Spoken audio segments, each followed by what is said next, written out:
And here we go. This is an urgent, up-to-date of the Here and Now broadcasts with Steve Struggle and myself, Dr. Abrahim. And things are happening. Things are really happening. And things are happening in the United States of America, even, as well as the rest of the world. Usually the rest of the world is, moving about.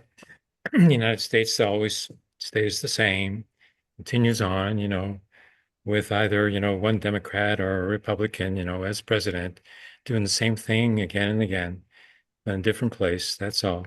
No. Now, the American people have stepped up into the scene. It's not just the presidents who are playing around. It's the people who have intervened. Now the people are saying no. Okay.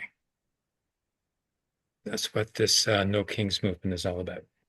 It's a big no.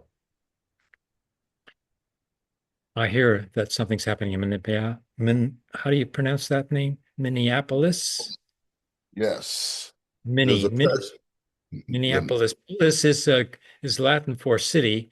Mini sounds like a small city. Is it the here we go. okay, Here's the let's see first thing. what we Here's have. the labor union delegation is endorsing January 23rd, a day of truth and freedom. No work, school, or shopping. Wow. Yep, it's amazing. The Minneapolis Regional Labor Federation, AFL-CIO, along with regional bodies throughout the state, including the St. Paul Regional Labor Federation, the West Area Labor Council, the Northeast Area Labor Council, and the East Central Labor Council, have joined in solidarity to endorse a powerful united statewide action on January 23rd, Day of Truth and Freedom. Hmm. The Minnesota labor movement is united against the violent ICE occupation of our beloved cities that has directly impacted union members, our workplaces, and our families. Workers are essential for our communities to function. Since the ICE campaign of terror began, both immigrant and non-immigrant workers have fear for their safety when going to work, being at work, and coming home from work. Union members and our families are being illegally detained at alarming rates, with workplaces and schools facing increasing challenges. Chelsea Gabwitz Gaboy, president of the Minneapolis Regional Labor Federation, AFL-CIO, stated why union federations are joining this call. Working people, our schools, and our communities are under attack. Union members are being detained commuting to and from work, tearing apart families. Parents are being forced to stay home. Students held out of school, fearing for their lives, all while the employer class remains silent. Our labor federations are encouraging everyone to participate on January 23rd. It's time for every single Minnesotan who loves this state and this nation and the notion of truth and freedom to raise their voices and deepen their solidarity for our neighbors and co-workers living under this federal occupation. Unions join the demands for the day that call for ICE must leave Minnesota now. The agent who killed Renee Good must be held legally accountable. No additional federal funding for ICE in the upcoming congressional budget, and ICE be investigated for human and constitutional violations of Americans and our neighbors. Minnesotan and national companies to become Fourth Amendment businesses, cease economic relations with ICE and refuse ICE entry or using their property for staging grounds. So that is a press conference. Those are the demands. And that's the AFL-CIO. That's Yes. big. Yes, Yeah. that is the American labor movement. Beside the Teamsters, Yeah. the AFL-CIO is the national body of labor unions within the United States. Yeah. So Okay. this is the Minnesota branch. Okay. So if they're going on a general strike, how can I stop that? They can't do anything. What are they going to do? Go to people's homes and tell them to go to I, work? yeah, Really? ICE can't stop the general strike. No, No. ICE can't stop the general strike. No. Interesting. Very interesting. So this is what it should be, I'm very surprised, because usually the migrant workers, are recruited for low-paying jobs, even below minimum wage, in agricultural work, and they're ununionized, and there weren't any unions who were interested in unionizing them. But even the unions that are unionized with workers that are probably mostly, American citizens, they're coming out in solidarity with the other workers who are not necessarily American citizens. Very interesting. Yes, I like this. Hmm. Well, Hmm. Minneapolis has a history of militancy going back to the 1930s with the Teamsters. There was a major Teamster strike for workers' power in Minneapolis, and so it does have a history of struggle. It's not like nothing's happened there before. But what Oh, makes yeah. this thing unique is that in most other cities since the ice raids have begun, even though I mean, there may have been somebody coming out to a rally.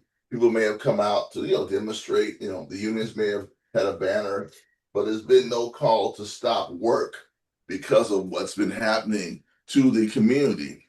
Yeah. And Trump has focused um, on Minnesota for many reasons.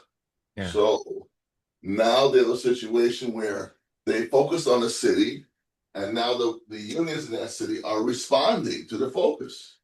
Wow. Uh-huh. Yeah, I seem to remember now. Minneapolis Teamsters strike. Yes, it's a historic sort of event. Yeah, Okay. Teamster Rebellion is the name of the book put out by Oh, yeah. Pathfinder Press. Yes, yes, yes. Uh-huh. Yeah. I never read it because it was American politics, but I remember it coming out by Pathfinder Press.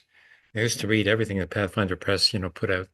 Well, yeah, Huh. well, Yeah. this is part of the history of Minneapolis, and remember Ilhan Omar, the U.S. Congressperson who the president of the United States called garbage, Yeah. is based in Minneapolis.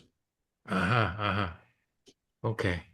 And a lot of the harassment around so-called welfare fraud or daycare fraud, which is a fake, which is a fake story, is based in Minneapolis. So and they're putting all these troops in Minneapolis. So it has become a new ground zero for Yeah. repression, for ICE terror, and also for resistance. Yes. Yes, I heard on Al Jazeera that there were more of these ICE agents that are being sent to Minneapolis. A couple thousand more, actually. As Wow. they're they're sort of, I guess they're if they're overreacting like that, that's certainly an overreaction. Then they must, feel like they're losing ground and they're trying to regain ground, by the means that are only available to them, and that is force. They don't have anything else going for them.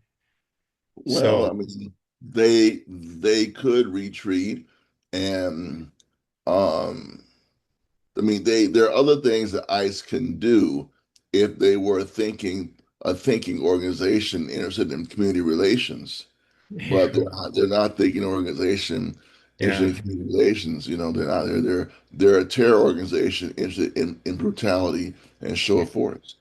yeah, yeah. They're desperate, I guess. This is a big issue for them. It's because they're so worried about the number of migrants that they have refused, to naturalize and give citizenship to over the years, who have now sort of grown to be a body of 11 million, together with the total Mexican American population of 38 million. So this is, like big issue. This is a determining factor in the demographic balance of the various political cultures in the United States. They're worried that they're going to be losing power to democracy, and they don't want to let democracy take over. Well, there's The, another article we have here. We should probably share it. I think people would like to look at it. Hmm. Um, there's a, this is I don't know who really runs Business Insider. It's not hard to find out. But this is an article about the press conference, and it's talking about the AFL CIOs um, says ICE is a threat to workers. That's a major statement. Uh, Trump It's a, administration's militarized immigration enforcement is putting innocent working people in danger, the AFL-CIO said in a post on X on Saturday. America's unions have your backs. right. Oh, okay. Yeah. So this is just an article about the article about the press release that we just read. But the fact it's Yeah, in Business Insider, it's kind of an important article. It's an important acknowledgement that this is occurring and it's not being hidden by the press. yeah, they can't hide this. No way. If they do, then it gives it more force. Right. So they have to sort of, present it as sort of a minor passing phenomena. But if they But send in more still, troops, they can yeah. provoke, the a general strike to continue on. Uh, and uh, and wow, union backing. Wow, this is like, a dream come true. Incredible. Well, I think that some dreams might come true here because there's been ICE has been running rogue for a few years now, and this is the first sign we're seeing that a body of labor unions is taking a stand against it. That image, I find to be very provocative, because it says ICE, but ICE are not a police. A Well, see, police, this is I can know, but this is can what this is. arrest civilians because they are in charge of the public peace. They keep peace amongst the public. Okay, so police have that function and responsibility. They can arrest somebody that is disturbing the public peace. Okay, but ICE cannot. ICE is supposed to be only sort of, charged with collecting illegal immigrants. Supposed, Immigration and Customs Enforcement. That's what it stands for. yeah. So how can they call themselves police? They have no authority over citizens, And but uh, and they are and assuming such an authority yeah, because they think that they're operating with martial law powers. But no martial law has been declared. If Trump wants to declare martial law, he has to bring in the Insurrection Act. So that's what they're preparing for. They're preparing to bring in the Insurrection Act and declare that ICE and the federal authorities have police powers over citizens, and that citizens have to obey their orders, and citizens can be put under curfew, et cetera, et cetera, in which case they can't go out and demonstrate. So there have been many news articles which pinpoint the fact that Trump could be headed in that direction in Minneapolis, right? yeah, yeah. But a strike, you still can't stop it, no matter what powers they assume for themselves. Insurrection Act. Huh. How's that going to stop a general strike? And if they try to arrest, unionists, for being on, usually what they did, like here in Quebec, is they arrest the leadership of the unions. And they put them into Right, prison, and they right, tell them you can only get out if you call for an end to the strike. right. Okay, if they, Well, yeah, they have like 4 days to do that, right? They have Monday, Tuesday, Wednesday, and Thursday. So we'll yeah. see if they do that. Okay. Now, if they do that, then that could provoke other unions to go on general strike elsewhere as well.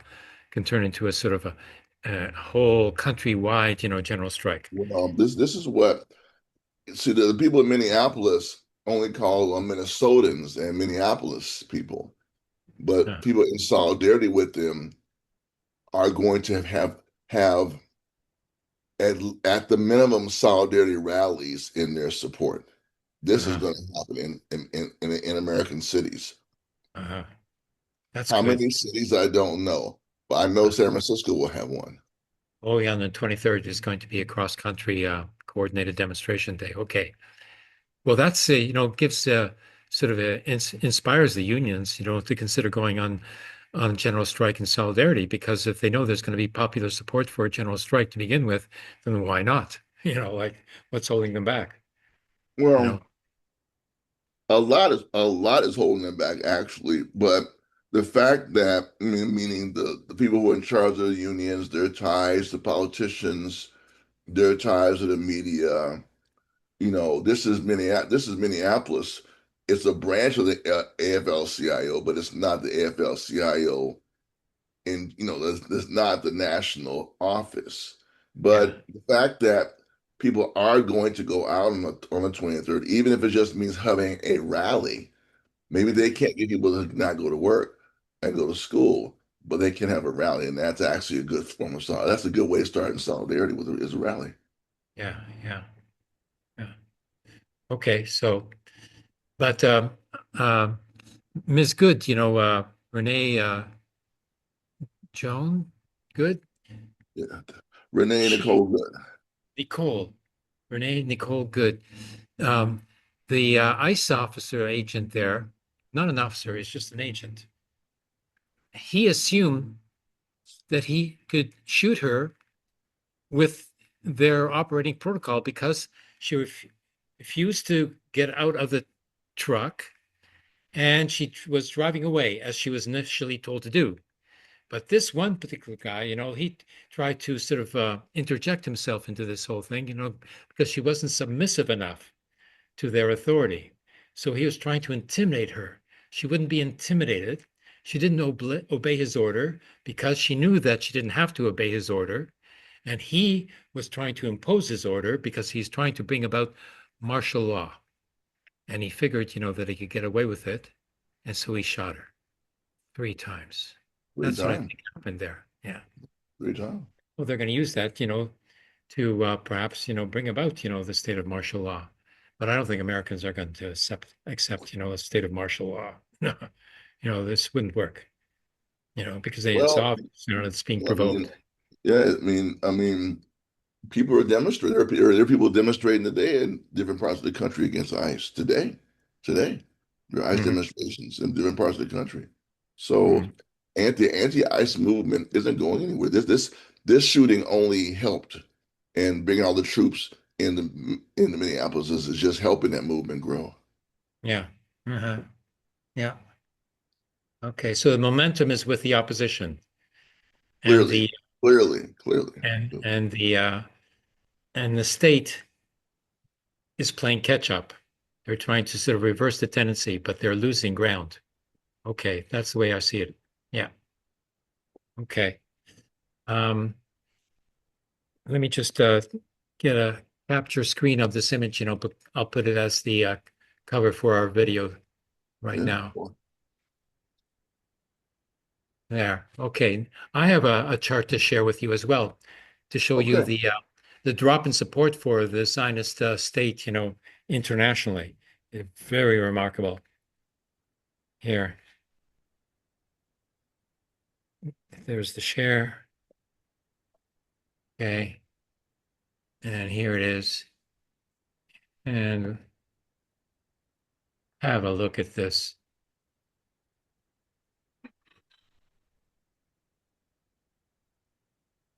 Yeah, my computer is too slow. It's dying, but I've got another to replace it. Okay, favorability. Okay, towards the Zionist state in key Western European countries. Is that a near or at or near its lowest level since the question was posed and started in 2016? Okay, so they're all, start off at about the same level. Yeah, And for they've sure. got Yeah. ups and downs. Now the first spike here corresponds to the spike there, there, there, there. Those are October the 7th of 2023, when Hamas won the battle on that day and got rid of the Gaza brigade that was surrounding the Gaza occupied territories. And then it went down and then went up again as the Zionists started retaliating.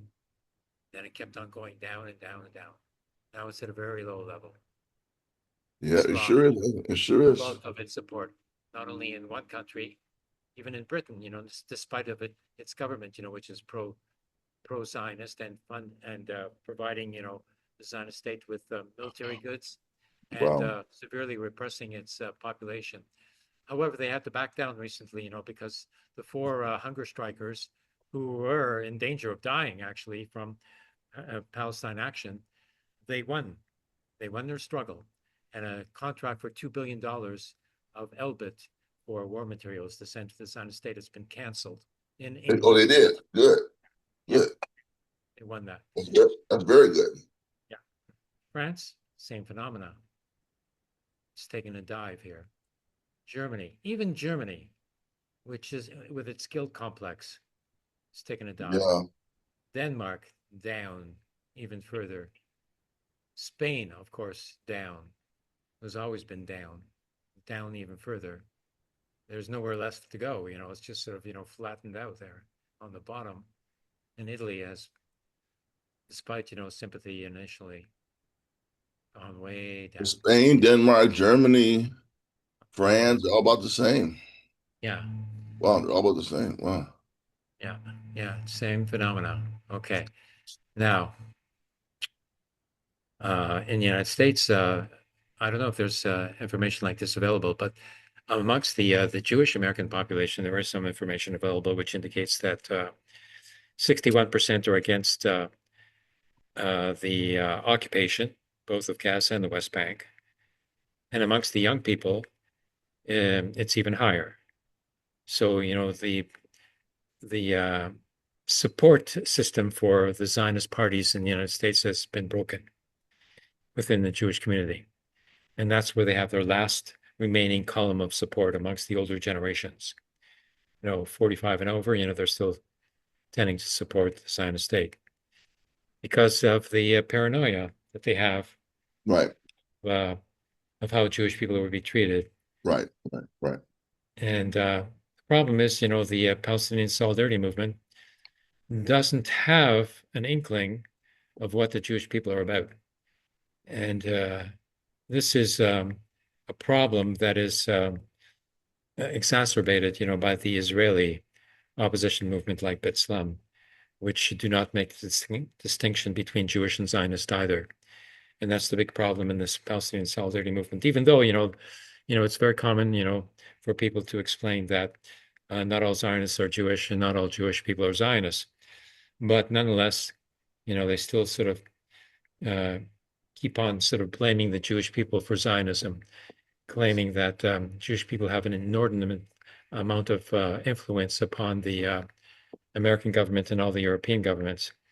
Well, really, how can Um, 1.5% of the population have such a, yeah, I don't know about that. enormous support over the United States government? It's absolutely ridiculous. If they want to talk about, like funding of elections, well, there's all kinds of funding happening. Like they're not the only ones. That, It's a the, lot. Yeah, yeah, the sick you know, packs, dark money, all kind of stuff, man.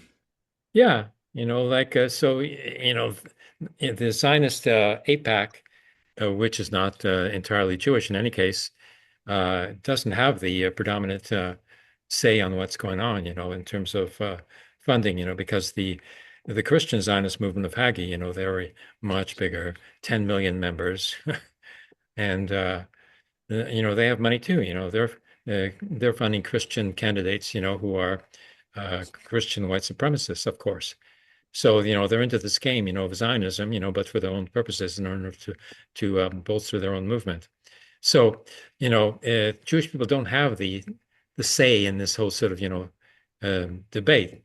It's much beyond, the Jewish people per se. And of course, now we know, that a lot of majority of the Jewish people don't even support, the Zionist parties and their lobbying campaigns in the United States. So that's why I get so pissed off with Mersheimer and his book, The Israel Lobby. What does he mean by that? He means the Jewish lobby, which is a false claim. Uh, and he himself, like in the last interview I saw with him, he pointed out that Epstein and Dershowitz, the two leading spokespeople organizer and spokespersons, for the Zionist movement in the United States, they're not even agents of Israel. They're just, individuals, are doing voluntary work, to support, their baby sort of thing. So they're not agents of Israel, yet they are the Zionist agents in the United States who happen to be Jewish as well. Okay. But they're not acting on behalf of the Jewish people in the United States of America. They have no such mandate. And if they're not agents of Israel, then why does he call it the Israel lobby? They're not an Israel lobby. They are a Zionist lobby, since they don't represent neither Israel nor the Jewish people. They're just, some Zionists, to work together with the other Zionists. And all these Zionists, they consider themselves, volunteers, who do what they can, to save their state. Well, the problem being that in the solidarity movement, people like Mearsheimer and others, keep on barking about, Jewish supremacy. Excuse me, it's not Jewish supremacy. It's a Zionist colonialism that's happening there. They're using the Jewish people who happen to be an oppressed nation, who were made into refugees after the war and had nowhere else to go. And so they were manipulated into becoming, soldiers and having their children, being left to be indoctrinated to become Zionists, because the Zionists were not many before the Second World War. And then they had a clear way, to do so, because the Jewish Bund, which was the larger organization and movement, of course, which was anti-Zionist and anti-fascist, had disappeared because all of our members were annihilated. So the Zionists took over. But now we're going to take back the leadership of the Jewish people, because the Zionists don't represent the interests of the Jewish people as they claim.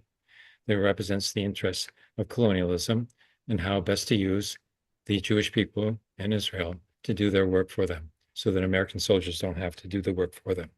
That's all. That's the way I see Zionism. And Well, that's now it's losing. interesting. That's interesting. You make those comments. I'm Yeah. looking at an article here. I guess I'll share it. And I think I should share this article. Yeah. Uh, Go ahead. I think on responsible statecraft. Yeah, here we go. And talking about another poll shows Americans declining support for Israel. Now this is 4 months old, but it's still, that's the most recent one I could find. Yeah. And it says that less than half of American voters, 47%, say they believe that support for Israel is in the national interest. And they interviewed about 1,300 people in mid-September of last year. Now, uh, 3 years ago, no, 2 years ago, it was 69%. Oh, yeah. They've dropped 20 to 20, let me see, 9, 18, 18%. Yeah, they've gone down 12, 22% in Yeah. 2 years, which is a significant loss. Over a quarter, almost a quarter of Yeah. those who in 2023 supported Israel, a quarter of those have now said that a quarter less support Israel. Yeah. Yeah. Okay. Yeah. So Zionism cannot recover from this, because they've got, like everything that they've always wanted, in terms of uh, fishing for popular support. And Yeah. the only thing they have left, like, is half of Trump. One day Trump is uh, pro Gaza, another day he's, pro Zionist. Like, there's no stability there. They can't count on support from any given quarter. Zionism is isolated now. That's why Well, Netanyahu talked about being a super Sparta, completely isolated from the world and independent, and so strong that it cannot be contested by any neighbor or group of neighbors, because the Arab states will likely get together to deal with this phenomena, because the United States is not taking care of their obligations as stated. well, And they want to set up a board, with Trump as chairman of oh the board, yes, to yeah, go govern on. Gaza. Really? Even with um, that Tony Blair, the discredited British uh, so-called diplomat, who's responsible for the massacre of millions in Iraq and elsewhere. So they're scraping the barrel. They and they are in retreat, even though they're still massacring, at the same time, but at a much lower level. So now the scene of confrontation is going to be the West Bank, Lebanon, and in Syria, there's some reason to be optimistic because the United States is backing down in its occupation of northwest Syria. And the Kurds there have come to an agreement with the central government in order to unify the country and take back control over the oil fields there and presumably get rid of the American military base, which is rather minimal at this point as well. So there's an advance in that field as well, it would seem. So, and then what's happening in Ukraine? There, the Russian advance to liberate the eastern Russian-speaking territories is advancing still. Nothing to stop them, and eventually that'll be complete. And where they have reached the frontiers of those Russian-speaking provinces, the Russian advance has stopped because they're not interested in going into the Ukraine itself and taking Ukrainian territories, which they recognize as being Ukrainian. So Russia is uh, going for a long-term peace treaty with Ukraine, recognizing the integrity of the Ukraine, supporting its integrity, and insisting that it not give up its integrity, territorial integrity, to NATO, and thus become a threat to Russia. So I think that conflict is going to be resolved there on that basis rather soon. So, there's all these advances happening in terms of the social revolutionary process throughout the world. I'm very That's true. impressed. That's true.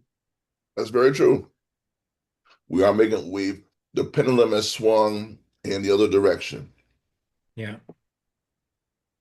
yeah. I agree. Well, that's a good conclusion to come to, I believe. I So think so too. we can put this out to make sure that people know about this general strike in Minneapolis, because when it's not to it's not assured that this is going to be publicized, for the whole country, as True. it That's should. very true. Very true. Very true. So we do have to get it out, get the word out, and let people know because if people know, then they can be thinking about it. If they don't know, then they can't think about it. Yes, and then they can share it as well. Good. Okay. Sounds good.